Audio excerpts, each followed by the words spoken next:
नमस्कार भक्तों, जय मां पद्मावती, जय गुरुदेव। प्रदोष व्रत हर माह की त्रयोदशी तिथि को रखा जाता है। जिस दिन वह होता है उस दिन के साथ जुड़कर वह विशेष फल प्रदान करता है। ज्येष्ठ माह की शुक्ल पक्ष की त्रयोदशी तिथि को प्रदोष व्रत है और उस दिन बुधवार है। इसी वजह से ये बुध प्रदोष व्रत कहा गया है।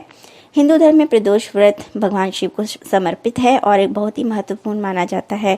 प्रत्येक माह की त्रयोदशी तिथि पर यह व्रत रखा जाता है, जो कि 19 जून 2024 को ज्येष्ठ शुक्ल पक्ष की त्रयोदशी तिथि पड़ रही है। इस बार बुध प्रदोष व्रत पंचांग के अद्भुत संयोगों के साथ आ रहा है। ज्येष्ठ माह की त्रयोदशी तिथि को सिद्ध योग, साध्य योग, सर्वार्थ सिद्धि योग, रवि योग, अमृत सिद्धि योग और अनुराधा नक्षत्र का महासंयोग बन रहा है। इन शुभ योगों के प्रभाव से इस व्रत का महत्व और फलदायिता अत्यधिक बढ़ गई है। मान्यता के अनुसार बुध प्रदोष व्रत को रखने से सभी मनोकामनाएं पूर्ण होती हैं और कष्टों का नाश होता है। ग्रहों के दोष तो दूर होते ही हैं, संतान प्राप्ति में सहायता भी मिलती है। त्रयोदशी तिथि की शुरुआत 19 जून को सुबह 7:28 को होगी, जिसकी समापन 20 जून को सुबह 7:50 पर होगी। प्रातः स्नान करके सूर्योदय से पहले उठकर स्नान करना अच्छा रहता है। स्वच्छ वस्त्र धारण करें तथा संकल्प कर भगवान शिव के समक्ष व्रत का संकल्प लें। भगवान शिवलिंग की स्थापना कर विधिवत पूजन करें। प्रदोष व्रत की कथा का सुने और कहें। शाम के समय दीपक जलाकर भगवान शिव की आरती गाएं। भगवान शिव को फल, फूल और मिठाई अर्पित करें। रात्रि भर जागरण करके भगवान शिव का ध्यान करें। अगले दिन सूर्योदय के बाद व्रत की पालना करें। अमृत सिद्धि योग नक्षत्र और वार का संयोजन है, जिसके परिणाम स्वरूप एक शुभ अवधि या मुहूर्त का निर्माण होता है। अमृत सिद्धि योग जैसे शुभ मुहूर्त के दौरान कुछ करना या कोई महत्वपूर्ण कार्य आरंभ करना अनुकूल परिणाम को सुनिश्चित करता है और आपकी सफलता प्राप्ति में मदद करता है। अमृत सिद्धि योग वाले मंगलवार को गृह प्रवेश और गृह निर्माण हेतु शिलान्यास का कार्य नहीं करना चाहिए। गुरुवार को अमृत सिद्धि योग होने पर विवाह मुहूर्त का विचार नहीं करना चाहिए। शनिवार को अमृत योग होने पर यात्रा, विशेषकर दक्षिण की यात्रा नहीं करनी चाहिए।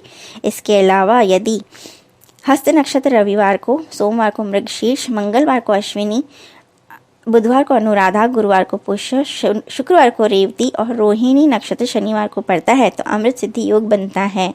इस योग में अनुबंध में शामिल होना, परीक्षा में शामिल होना, नौकरियों के लिए आवेदन प्रस्तुत करना, मुकदमा दायर करना, चुनाव के लिए नामांकन दाखिल करना, भूमि, वाहन, सोना खरीदना, विदेश यात्रा करना अच्छा रहता है। ज्येष्ठ माह की शुक्ल पक्ष की द्वादशी तिथि को भगवान त्रिविक्रम की पूजा की जाती है। इसकी पूजा से अश्वमेघ यज्ञ के पुण्य के समान प्राप्ति होती है। यह व्रत यदि मथुरा में करते हैं तो बहुत ही अच्छा माना गया है। भगवान त्रिविक्रम यानी श्री हरि विष्णु के अवतार हैं। राक्षस राज बलि को मुक्ति प्रदान करने वाले भगवान विष्णु के वामन अवतार को ही त्रिविक्रम के नाम से जाना जाता है, जिन्होंने 3 पग में ही पूरी सृष्टि को नाप दिया था। इन 3 पग के कारण ही इन्हें त्रिविक्रम कहा जाता है। भगवान त्रिविक्रम की पूजा करके आप दुश्मनों पर विजय प्राप्त कर सकते हैं, सभी पापों से मुक्ति प्राप्त कर सकते हैं। ज्येष्ठ माह में जल का दान बड़ा ही पुण्य फलदायी माना गया है, इसलिए इस दिन यदि आप राहगीरों को पानी पिलाना चाहते हैं तो उनके लिए प्याऊ की व्यवस्था करें। पशु पक्षियों को भी पानी पिलाने की व्यवस्था अवश्य करें। विष्णु जी की कृपा से आपके सभी कष्ट मिट जाते हैं। भगवान विष्णु, शनिदेव, हनुमान जी की पूजा करने का विधान है। इन देवों की पूजा करने से व्यक्ति को कार्य की सफलता प्राप्त होती है और जाने अनजाने किए गए पापों से मुक्ति मिलती है। द्वादशी तिथि के दिन हल्दी का दान करना अच्छा माना जाता है, बहुत ही शुभ माना जाता है, क्योंकि यह तिथि भगवान विष्णु को समर्पित है। इस दिन हल्दी का दान करने से गुरु दोषों से छुटकारा मिलता है। द्वादशी तिथि के दिन चावल का दान करना भी बहुत शुभ माना जाता है। इस दिन चावल का दान करने से व्यक्ति की सभी परेशानियां मुक्त हो जाती हैं और सौभाग्य की प्राप्ति होती है। इतना ही नहीं, एकादशी के अगले दिन यानी कि द्वादशी के दिन चावल का दान करने से 2 गुने फल की प्राप्ति होती है। द्वादशी तिथि के दिन गुड़ का दान करने से घर परिवार में आपसी प्रेम बढ़ता है और अगर किसी भी तरह की गृह क्लेश चल रहा हो तो उससे भी छुटकारा मिलता है।